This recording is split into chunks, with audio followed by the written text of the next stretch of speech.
Welcome back to another episode of In Good Company with your hosts, Jeremiah and Judy McFadden. Yeah. Welcome back for another episode. What should we dive into? Well, I gotta tell you, I just right off the get-go, leather is not the move for a pod. I'm so uncomfortable in this fucking thing. It makes crinkly sounds. I'm adjusting every 30 seconds. Hey, but you look good. I appreciate you. You know, I'll use it as my 5-star, Jeremiah's outfit.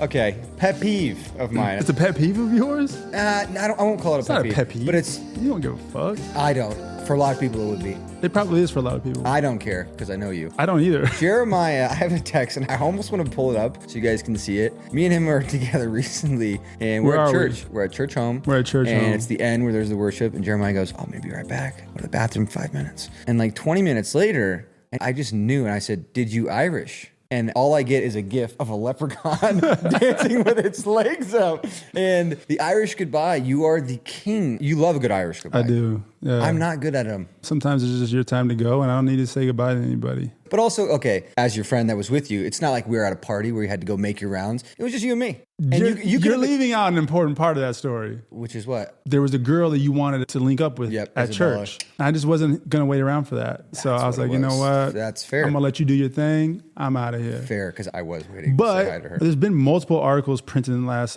year or two about How much time you save in your life. how much time you save in your life Irish goodbye. Because like goodbye, you got to shake everybody's hand. You got like, man, I'm out of here, man. I'm skating. I'm skating. It's so good though. You know? Yeah. Once a week I get a text, where you at? You Irish goodbye me so hard with Brock a couple years ago. We were at a party. It was a Halloween weekend. We were in West Hollywood. Me and Brock go into the house. And I text you 2 minutes later, didn't answer. Call you like, "Oh, dude, I'm already back up at the house." I'm notorious. If we are going to a party, 9 times out of 10, I already know I'm not going to enjoy it. So you just... And I'll be out in the first 5 minutes. Yeah. You know what I mean? Yeah, you're like, "I'll be here for a couple Because minutes." I don't want to ruin it for you guys. You know what I mean? So I'd rather just remove myself from the situation. Make us Uber. Yeah. I'm doing this for That you. is a cop-out. You are copping out. You are full of shit. It's not for us. It's for you. It's for both of us. You want to know why? Because I also know if I approach both of you guys like, "Hey, I'm leaving," you'll be like, no, like, okay, we'll leave too. That happens, right? Even if you don't want to leave, you might feel like as a friend you want to come. I'd rather just remove that barrier and just But your ass. What is wrong with actually waiting 5 minutes for us? Because we did leave. You're like, "I'll wait 5 minutes." 5 minutes later, we're ready to bounce. And you're like, "I'm already at the house." I didn't know that. I didn't know y'all were going to leave in 5 minutes. I said, "Give us a 5-minute window." There was a 0 window. The second that door closed, you were gone. Your 5-minute window can easily lead to half an hour. So I wasn't going to play chicken. I was the fucking hour. You know what I mean? I just think of that GIF of you. I will pull the GIF up that Jeremiah used. It's so good. I know there's potentially can I just do it right now? I know potentially there's a rudeness to it. That's not my intention. And maybe I am just thinking about myself in those moments.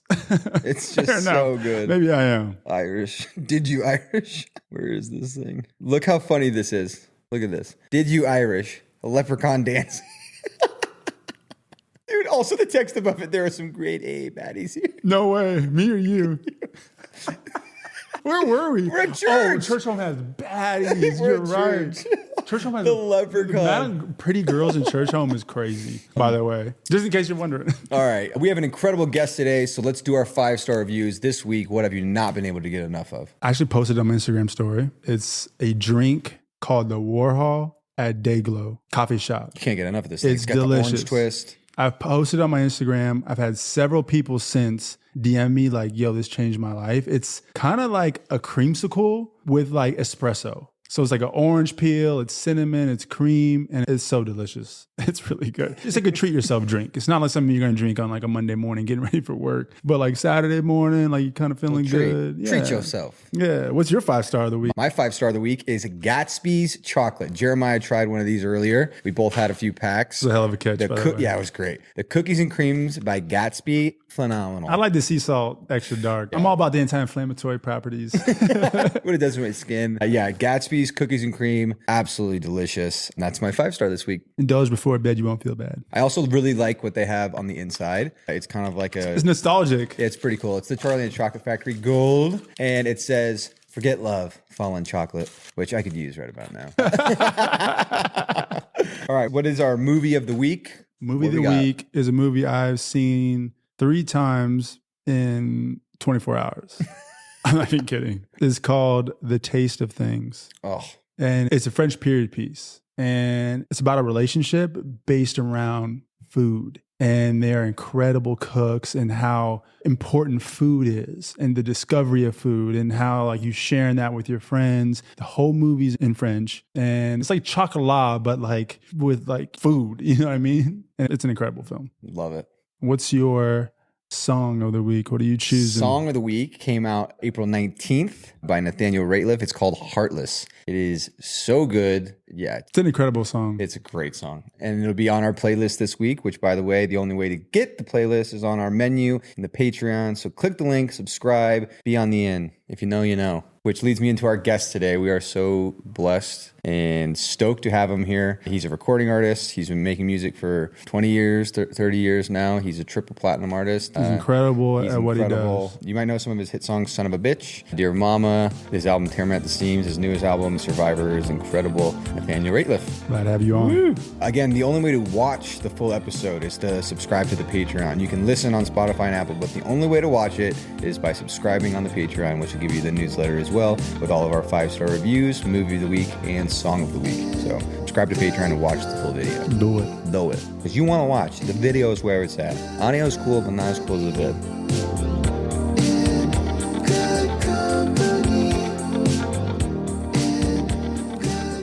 Well, hey, thank you so much for being here. We know you have so much going on, and we appreciate it.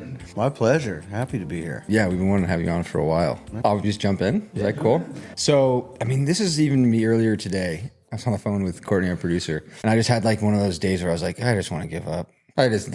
Acting, it's so hard to chase your dream and to do things that you're passionate about. And there's so many times where I'm just like, I don't want to do it. I want to give up. I want to throw in the towel. And with you and your career, you made it later. How did you not give up? Like, what made you keep going? Well, I think at some point, if you do the same thing for so long, you start to lack other life skills. Like music was what I was really good at, but I actually am pretty handy. Yeah. So maybe that doesn't apply. I don't know. I just believed in what I was doing. And even now, I meet a lot of younger artists that come up to me and are just like, man, these records really influenced me. And I just thought that was like stuff that people missed, that nobody cared about. And nobody cared about what I was doing prior to the Night Sweats. But it's not true. And I think those records did make it through. And even now in the days of the streaming era, that stuff's all accessible more so than it was when I put it out. And so it's kind of nice to feel like to have come full circle in those early releases, that people are excited about those songs. But I really was about ready to quit. I was tired of being a singer-songwriter, and that whole like genre had changed into being more like a pop version of what I was doing, and that wasn't what I was good at. And even just trying to connect with the audience, I feel like it took me a long time, because I feel like there were years where I was playing shows, and my guitar tech now was on tour with another band and saw me play in Berlin. And he's like, I watched you carry in your amp and your guitar. Your sound check was like, hey, doo-doo-doo. Yeah, that's good, whatever. And then you played this amazing set, and then you picked up your shit and you just left. Because I just didn't think anybody gave a shit about what I was doing. And I think, luckily, it was different than that. I hear some of the stories, people like, they're about to throw in the towel, and they just kept going for a little while longer, and that's when it happened, right? When you're just ready to be done, and then something clicks or something finds its way to you. It's timing and your conviction meet like a point. Yeah. And that's when it happens. And is there like a moment that you're like, I've made it? Or are you still climbing another mountain? Yeah. There's these different points along the way. Right when I was about ready to quit music altogether, I just started doing these demos in my attic, and that became the Night Sweats stuff. And that was just kind of a fluke. But I felt something about it, and it was like a type of music that I had wanted to do for a long time. Initially, I wanted to like write a couple of songs that sounded like Sam and Dave and the band had made a band together, because I love the way Sam and Dave, the way their harmonies work. But also the band was full of singers that I really love. But just kind of that mixture of like, I feel like the band had so many different influences, and that was a huge influence to me. But so was all the stuff from Stax Records, and then eventually ended up, the stuff came out on Stax, which was crazy, you know? But yeah. And who were you influenced by, like growing up? Oh man, it's kind of all over the place, because there was a point in my life where my parents went to church, weren't allowed to listen to secular music. And that was late 80s, early 90s. And so there was a lot of Christian metal. I played music in church with my parents, and we had the church band that we did, and I played drums for a long time in that with my mom, and then eventually moved to guitar. But, my mom's of the era of like the Jesus movement in the 70s, and she plays 12 strings, so it's more like singer-songwriter. Since you started playing, how many bands have you been a part of? Well, my bass player and I, Joseph, we had changed the one band that we were in multiple times. Like one time it was 76 Drown. That really dates us because like back then everybody had to like have a number. So that's early 2000s. That band also became the Road Stars. Then it was Drown. And then eventually we became Born in the Flood and kept that name even though it started off as like, I would never say a jam band back then, but it was straight up a jam band. We had 2 drummers. There's no way you're not a jam band. And like there was one song that was 45 minutes long and it's instrumental.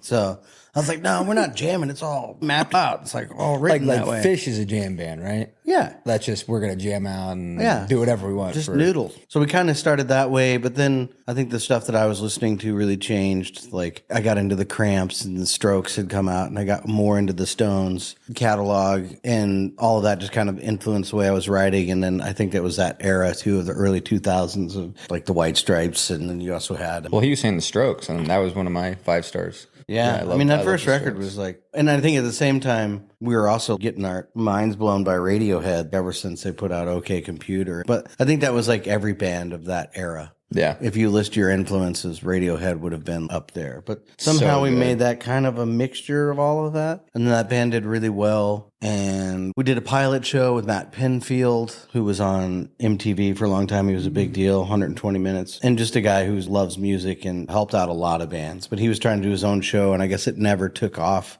And then we did showcases for multiple labels. And at some point, I had a record deal with Roadrunner. And I think the other bands on Roadrunner were Slipknot and... I love me some Slipknot. No, it's the band that everybody used to not like. I don't want to say anything bad about it. Anyhow. Nickelback? Nickelback. The second you said people don't like him, people say like, "Oh my God, he's the Nickelback of the NBA." No way. Klay Thompson, I feel for the guy. Nickelback of the NBA. Nickelback is not a good term. If someone calls you the Nickelback of something, to me, I didn't want to associate what I was doing. I didn't see myself on a label with the bands that were doing that kind of music time. And also, I had been in that band for about 7 years, and I had started playing shows by myself as The Wheel, which eventually turned into just being my name when I got signed to Rounder Records. But I had turned down Roadrunner mostly because the other band, like our biggest song, I just hated. And I was like, I don't want to sing this every night.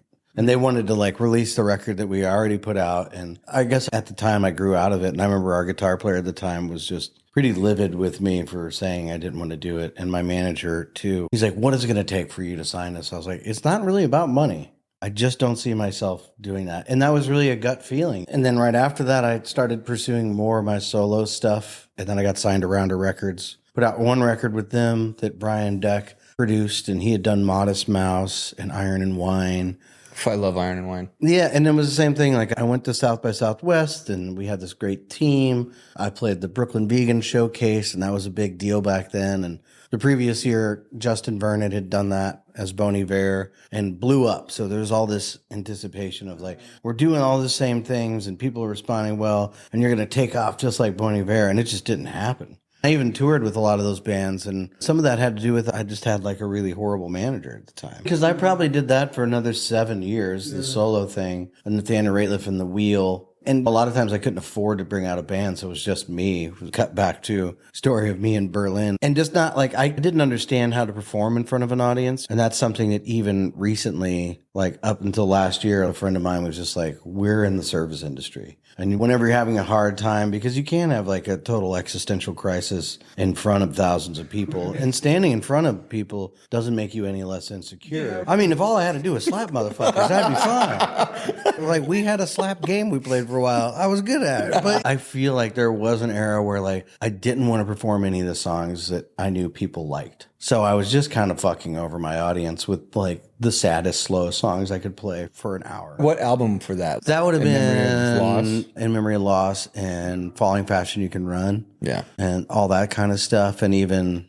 the EP that came out after Falling Faster, but I can't remember what Closer. What album is Still Trying on? That's on Falling Faster. Yeah, Falling Faster. You can Run. That's such a great album. It's so funny. I love that album so much. There's like a line that every artist has to battle between like what they like making versus what maybe the label's pushing on you or what your audience is pushing on you? How does this sit with you in terms of like your artistry, you not compromising your vision of what you want? Is there like a middle ground you play? Yeah, there is a little bit. And I've been really fortunate because after I got dropped from Rounder, Concord had bought Rounder, which then made them not interested in me. But then Concord came back a few years later and signed me. And that was my A&R guy, Matt Marshall. And I've been lucky that he's just been really supportive. He's never really tried to direct anything I was doing artistically. He just let me do it.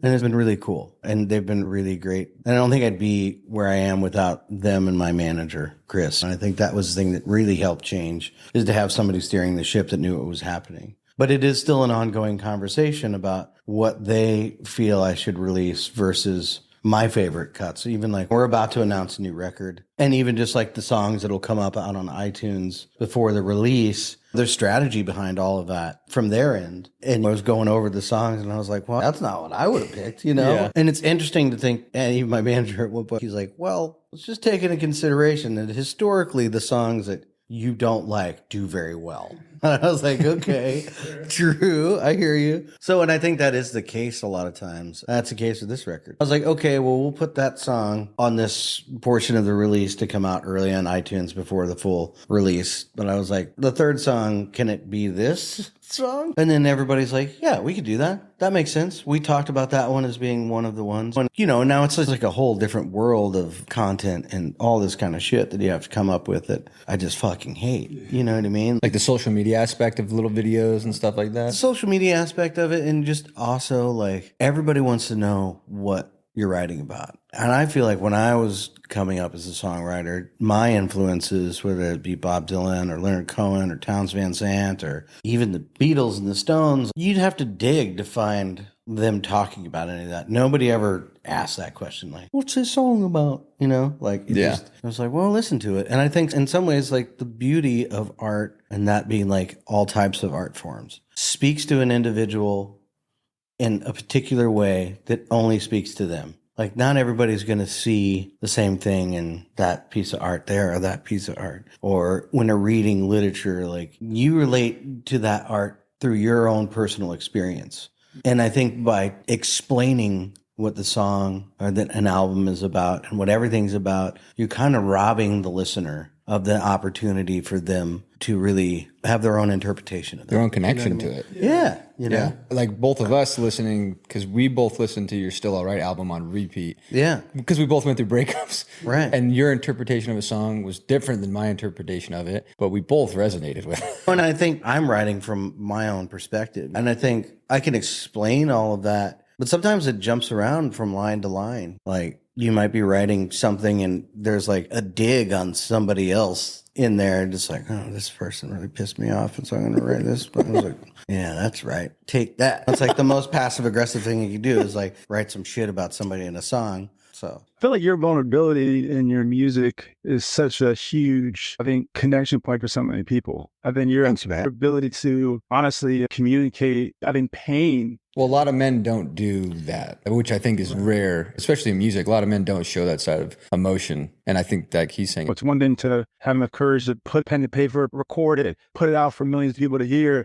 but it's another thing for it to connect people who are all going through different things in their life, you know, and be able to resonate with them. But that's all I ever wanted to do. Even when I was really young, music really affected me and made me feel really emotional. And I didn't know if anybody else felt that way, but it felt so important to me, that experience of feeling that way, that when I started writing songs, I was like, well, I want people to have that experience that I have. And in that, I was hoping that however that helped me, I was hoping that I'd be able to do the same for other people. Allowing myself to be vulnerable in front of people or in a recording hopefully allows other people to do that on their own terms. And I think even like the record that I've just been working on, I ended up writing this thing to kind of explain the record hilariously. very meta. Yeah, I was just saying that. But I did it on my own terms, so I was excited about it. And we ended up, everybody from the label wanted to use that as liner notes, which isn't something a lot of people do. What's a liner note? It's usually someone else will kind of write a few paragraphs explaining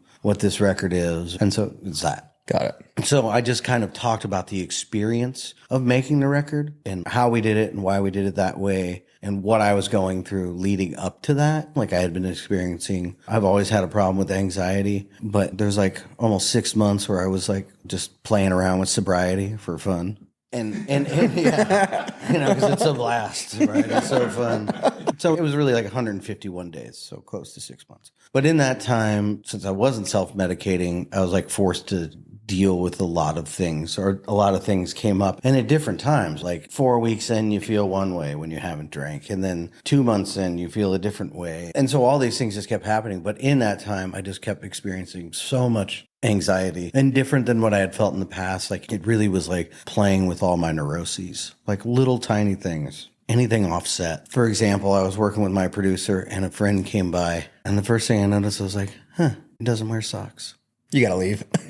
No, just no big deal. My attention to detail was usually just based on weird negative things. No socks in the shoes? No socks in the shoes. You would say something. That's wow. But maybe he's got little tiny socks on. But I don't like those either. I don't think he's Unlikely.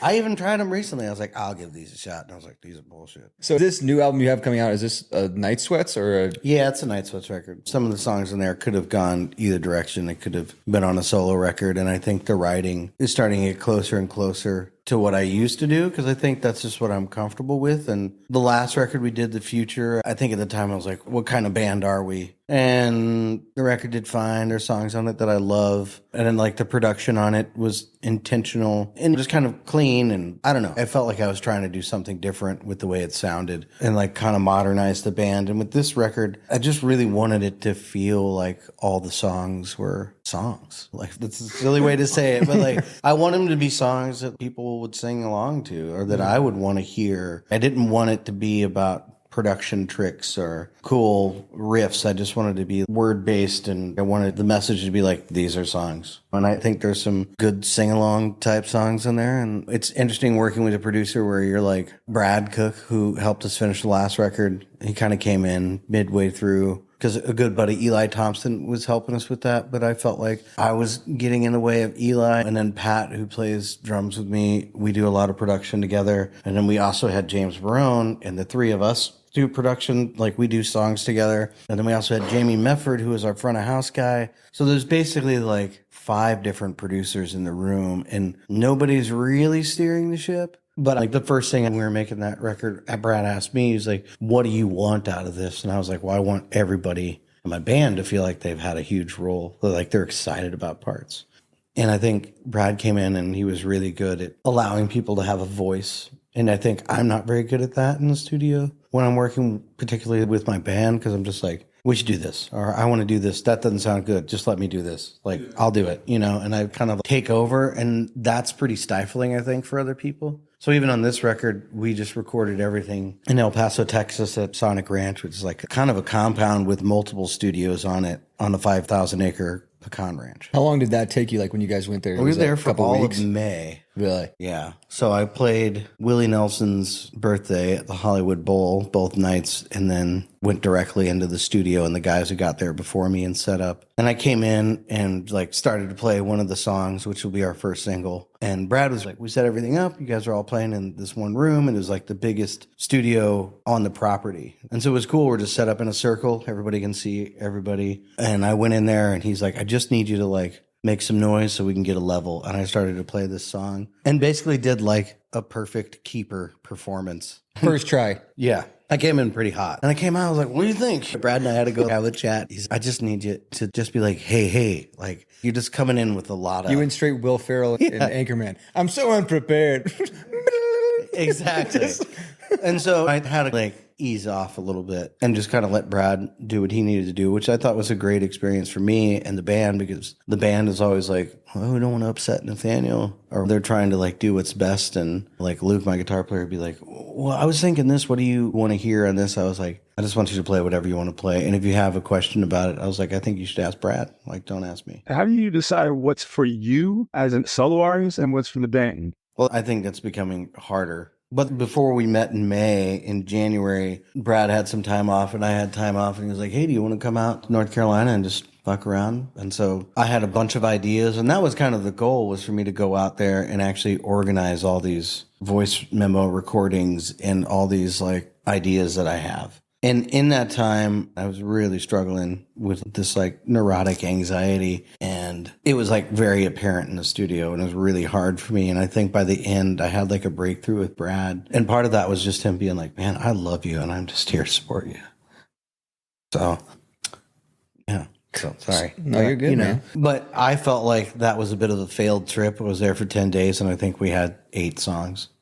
So I'm pretty hard on myself because I thought I'll definitely get a song a day. There was a song in that I just didn't bring for the band. It was like it's like a whole new thing that I haven't really done. And so like I kind of have a vision for it. I need to make a record that will have a flow of this one song. So given like how touring and the highs of performing in front of tens of thousands of people and then getting on the tour bus and how hard that life is, what do you do to just recharge?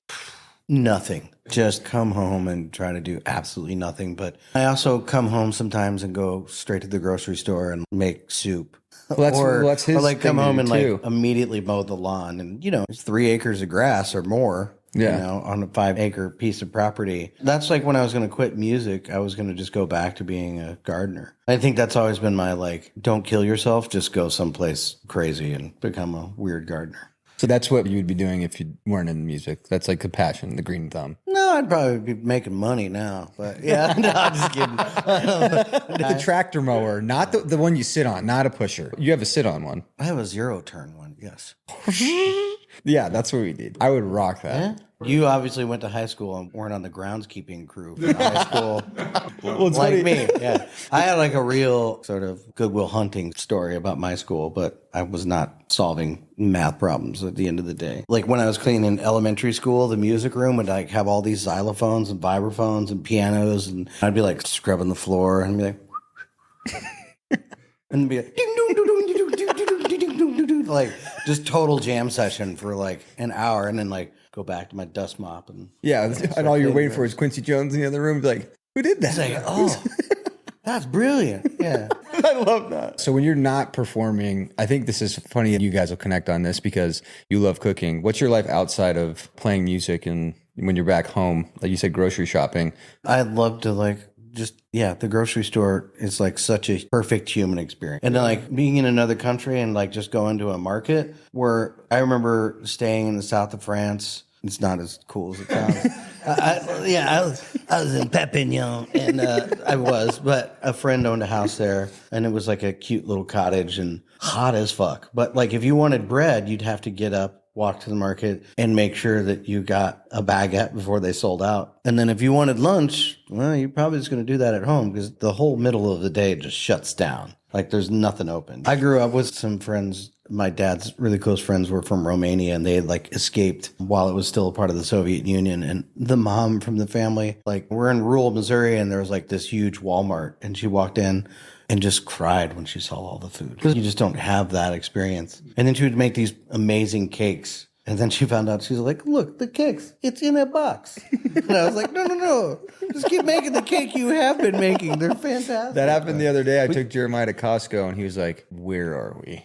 He had never been in a Costco. You're like, I guess I need a 5-gallon bucket of pickles. I'll go through those. But that's such an American experience versus like Europe is still different. It's being on the road, it's being in a band, it's being a music star, all these things. Is it like almost famous? Are you like yelling on the rooftop at like 2 a.m. I'm a golden god? Like, has it gotten to that point in your life? Just like us doing pure dickweedery, like it certainly isn't like groupies and nudity. Like there's none of that except for us being naked in front of each other. I've seen more butts. I've seen more nuts and butts than I ever need in my life. And I have a pool at the house and there's a big window. I was like, when I first got it, I was like, you never know what'll happen to this pool. All I've ever seen is nuts and butts in that pool. What do you mean? It's like when you're in the pool, you can see from the outside. Naked pool parties, but it's only ever fucking dudes, you know? And but I think that's true for us. Like nobody's running around trying to hook up. So it's just us being stupid, like throwing knives in walls. More it's like me and Joseph getting on heavy equipment and operating it intoxicated.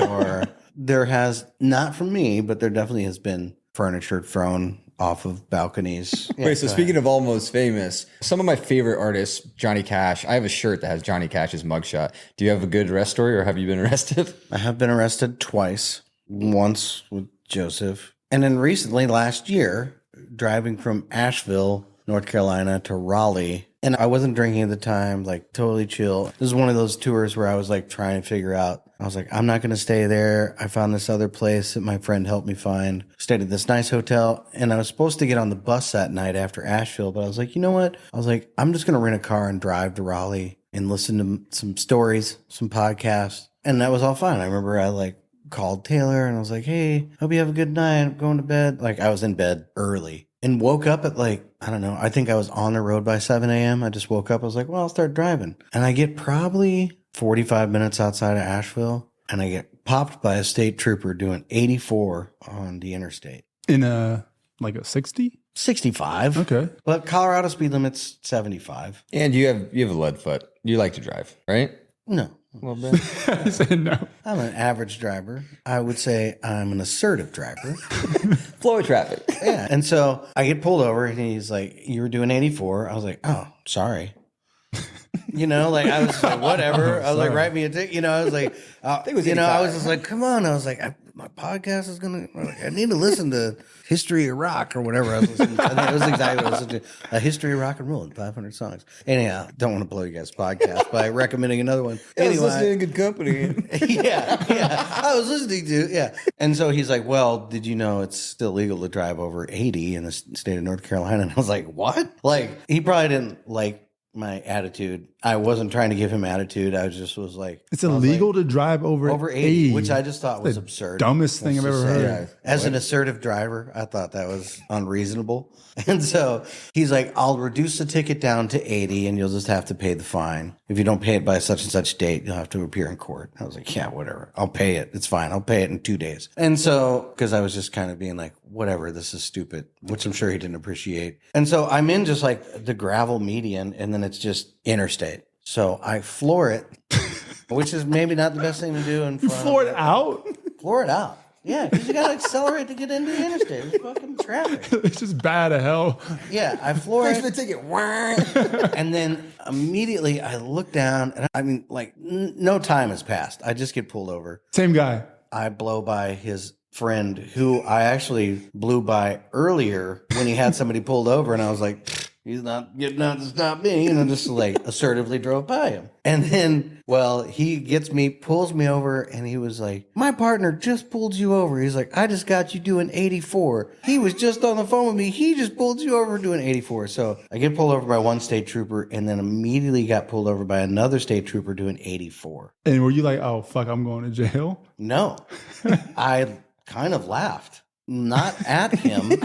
I thought it was funny. He did not think it was funny. And it's in Burke County, so he was like, you don't respect my state? You Boy. know? And I was just like, yeah, it was a lot of boy Right, type yeah, shit. like- And I was like, and I grew up with that. And then as soon as that came out, I was like, no, officer. I was like, I have respect friends your here. authority. Yeah, and I was like, I mean, no disrespect. I was like, I'm not trying to be an ass. I was like, this is a rental car. I live in Colorado. Speed limit 75. I just try to merge into traffic. I was not trying to speed. And then he was like, get out of the car. And I was like, what? You know, I was like, no. You know, I was like, I'm going to explain to him. I was like, see, what you got wrong there is like, get out of the car, put your hands behind your back. But then when I got out of the car, he started being really nice. Like, cause it's like, was really hard for me to put once you put your hands together behind your back, I was like, man, I'm not fucking doing yoga every day. Look at my shoulders. I can't do that shit. And so he actually moved the handcuffs to the front of me. That's nice. They start to book me. And then they're just kind of being dicks. And Sounds about right. it's $500 to post bond. Before I got in the car, I had all these per diems like on me. And I was like, this is too much cash to carry. Are you in the United States? Or are you in Russia? Are you Brittany Griner? Like, No. what's That's what it going felt on? like, yeah. Like, what? So I like left a bunch of cash. So I had $380 in cash. Clearly I have enough money to post bond, but you can't use a credit card. And then he's also like, sure, got a lot of cash. I was like, it's a per diem. I get them. So you almost have too much cash for their. They're like, huh. I guess it's too much cash. So he's like, well, we're going to have to book you. So from that room, I go into another room. And that's where like, and this other cop starts laying on he's like, take off your boots, and like proceeds to like strip me naked and then put me in prison stripes. Now, if I ever get pulled over in this county, I'm so fucked. They put me into another room. I have to like take off my underwear, spread my cheeks, do all the thing. I was like, For 84? for 84. That is nuts. And then, like, straight up, just looking like I was in Oh Brother, Where Art Thou? And then I have to go out and, like, show all my tattoos and do photos. So coming up with the merch right there. I think it's your next Dude, tat, that is 84. that is a great merch though. You'd also be great in a remake of that with your voice. Which one? You would crush Oh Brother, We're Out There remake. Oh, are they? Yeah, I'm surprised they haven't done that yet. Seriously. Get you on there. That's the soundtrack and acting. 84 bus is like his next shirt. Like, Yeah, just like- 84 buzz, yeah.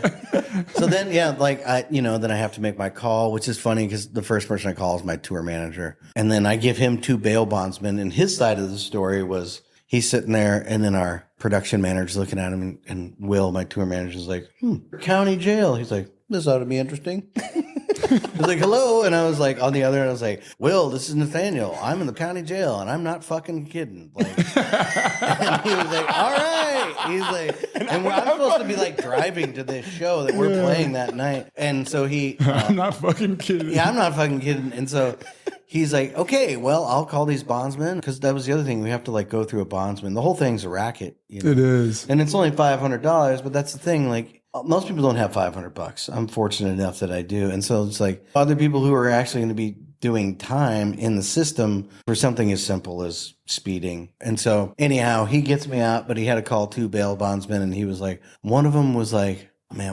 hog whistle and something else. And I can't remember. One of those guys got me out, gave me a ride back to my car, made it to the show, and had a fantastic story to intro my song. That's a hell of a story. And you said that when you started the song? And I was like, before Hey Mama, I was like told the whole story, and I was like, so just make sure, call your mom, because you never know when you're going to get arrested. And crowd went nuts. That's too good. It was great. And the funny thing is like the paper did interview the arresting officer, and I was like, wow, like I would have liked to have been interviewed as well. Yeah. But Yeah, I don't think it seriously. would have gone over very well. I'll just go around I-40, I think.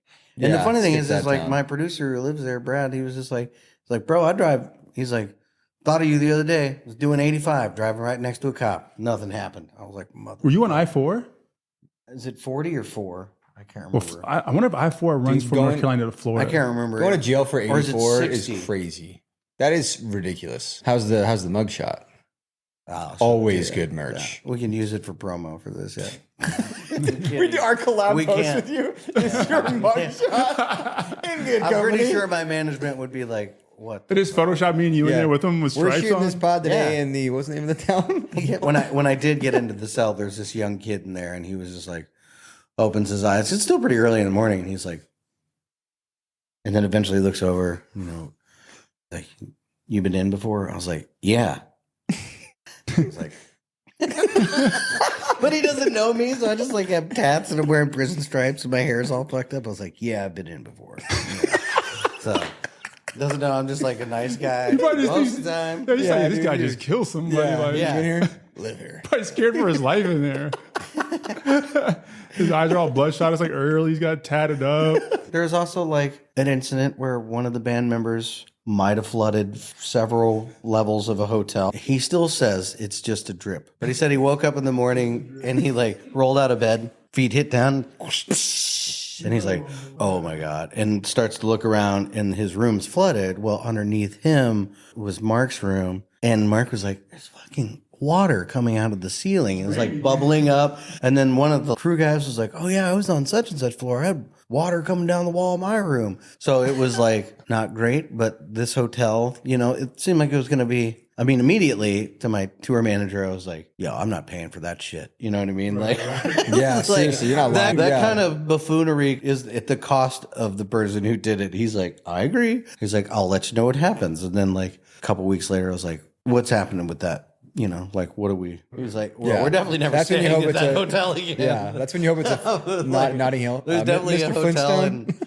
Mr. Flintstone, we're gonna have to pay your tab. After Thanksgiving, we had this like tablecloth. It was like, I don't know why you would have a hand wash only tablecloth, but that's what this was. So I throw it in the kitchen sink, have the drain plugged, put on my coat, go to the store. And I get to the store and I'm like, oh my God, I left the water running. So underneath the kitchen is also my studio. and the mechanical room. Well, I come home and it is just water all the way around the kitchen island and coming towards the front door. And I run downstairs and there's just like these like light cans, water just coming out of them. And the mechanical room was just like raining all over our internet. And if we don't have internet, you like basically, there's nothing. I couldn't call anybody. And then luckily, my buddy who helps me out with stuff that I don't have time to do on our property was showing up with a Christmas tree and like a ball and burlap tree that we used and we're going to plant here pretty soon. And he shows up and I'm just like, water. He's like, fuck. And he's like helping me, but it fucked up the floors. We figured out if you take the can of,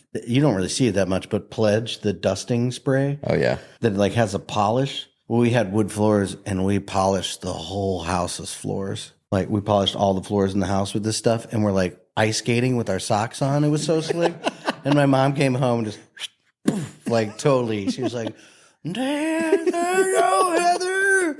So yeah, things you do. Yeah. What's this fireworks story? Okay, so I was kind of going through a lot and we happened to be on tour with Kings Leon. We were on the upswing. We were partying a lot. I was drinking a lot. And since I had so much stuff going on in my personal life, this tour wasn't ideal. And we hadn't done any of these big arena tours. And so I also didn't know how to perform in front of the audience. And so I just felt like I shouldn't be there. And I really was just like hoping to God I just wanted to go home and figure my life out. So during one of their songs, or on a day off, we were in Sandusky, Ohio, and there's a big amusement park there, and all the guys went, but I stayed and hung out with Taylor, his sister, and we just like had drinks. I was drinking a lot at the time, so she was probably like, what am I doing here with this guy? And so in the middle of that, there was a fireworks store, and I was like, we should go buy fireworks, because I got an out-of-state license, and then Joseph was there as well, and we just bought like, I remember there was a little kid in the store and he looked at our shopping cart and he was like, oh my God, the shit we were buying. And so later that night in the hotel parking lot, we just started going nuts with fireworks. So much that I thought the cops were going to come. They never did. Well, the next day after the show, this is like we're playing in Ohio, which is also where Pat, my drummer's from. So tons of his family's there. He's stoked because this is like a huge show and it's like the first time he can see us. In the middle of the Kings Leon set, during the song, you know that I could use somebody, someone like you. As that song started, I was like, Taylor. The other thing is like the venue's down here and the buses are parked up on this hill kind of behind a venue. And so like you couldn't really see everything up there, but you could see fireworks. And we had got these mortars that kind of you like drop into a pipe and they go, they're like professional grade fireworks. They're great. The ones we got. And Taylor's like, the whole time she's like, you should bring this. I'm like, sure. Who cares? It's fine. And I was like, know that I could somebody, someone like, whoa.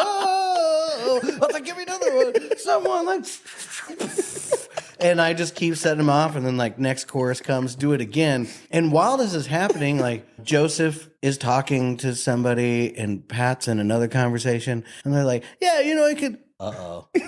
And then like that was Pat's experience. And then Joseph was talking to somebody. He's like, oh shit. Have you guys seen Nathaniel? And then everybody starts making their way. And like as I'm lighting these off, I can see like a hand. I think it's hard to remember now because I wasn't thinking clearly. At least two people from their camp, their crew, is walking up this hill at quite a pace, you know, and I'm still just like like laughing, having a good time shooting these off. And behind them is my tour manager, who is like doing his best to just keep any kind of composure because he was just like, he wasn't having a good time on the tour either. And they came up and they were just like, the Kings Leon really appreciate the fireworks, but they asked for you to stop. And I was like, the production I value was like, through through the they're on roof. stage, you know, like they can't even see this. I was like, it's perfectly timed. Well, needless to say, I got shut down by their team because Someone one, like we didn't have a you. permit. Production Pyro. value. They're getting free Value. professional grade pyro from me. The crowd went nuts. That was the other thing. It's like, The other thing is like, now in hindsight, I'm sure you need a permit to do pyrotechnics. Yeah, you're like, Caleb, I got you. Yeah, I anytime got you, want. bro. I was like, those rhinoceros skin boots are going to be fine. So, yeah. Those rhinoceros skin boots. Yeah. Okay, I have a question. At what point, if you've had it, or at what point were you like, I've finally made it? After playing for so long, was there a moment where you're like, I can finally kick back and like chill a little bit? Like the end of last year. Really?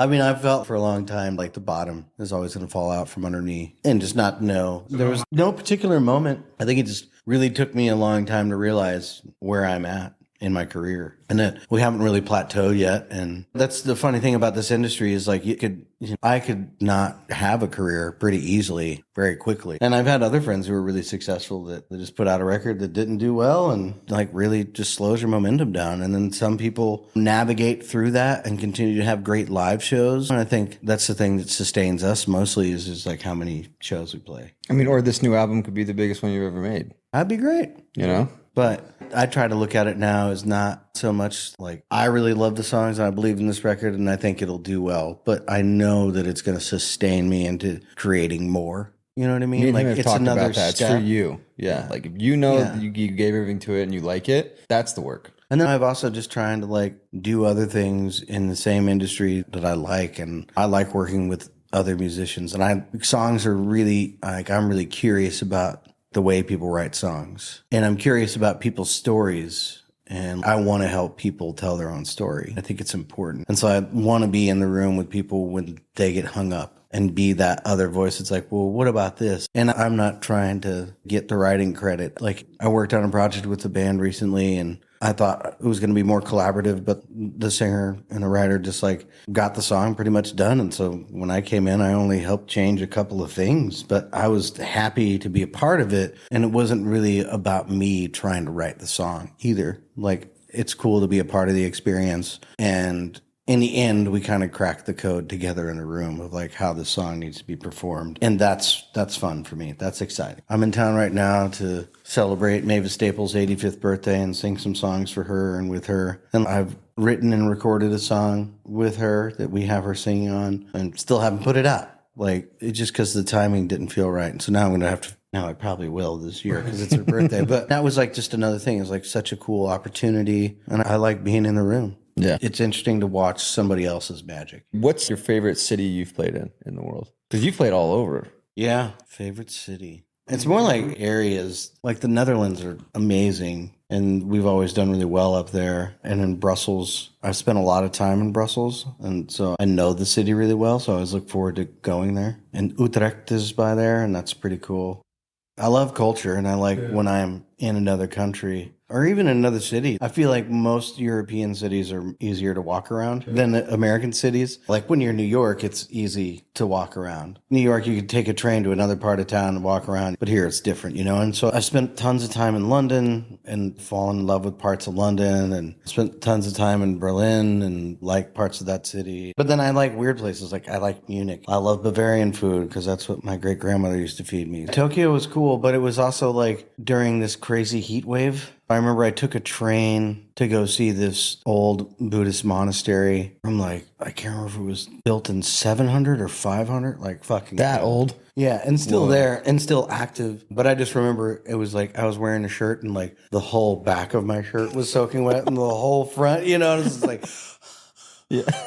not wearing shorts. I think I was wearing boots and like jeans and I think I was carrying a jean jacket and I was like, what did I do? I'm dying. Yeah, I want to go to Japan during like the cherry blossom. Yeah, there's lots of like New Orleans is fantastic. And some of my cities have changed. Like I used to love San Francisco, but San Francisco's gone through a lot of changes in the last 10 years. And I feel the same way about Portland, Oregon. It was like one of my favorite cities, but it's gone through a lot of changes. And I still love those cities. Sometimes it's more of like a matter of feeling safe. And like San Francisco and Portland don't feel I went there wildly recently safe and right he now. wouldn't go with me. He's like, San Fran, I'm good. I've just been there like almost a year ago. It was like 10 months ago. And I was like, what is going on? I mean, even like right before the pandemic, we played a show in Oakland and just like the amount of tent camps and that kind of stuff. It's hard to see that many people struggling in the midst of like so much wealth. And you know there's empty buildings. I don't know. That's always tough for me. As my closing question, music is something that lives on forever and ever and ever. Even when people aren't with us, we can still listen to their stuff. What is like the legacy or what you want to be known for with your music when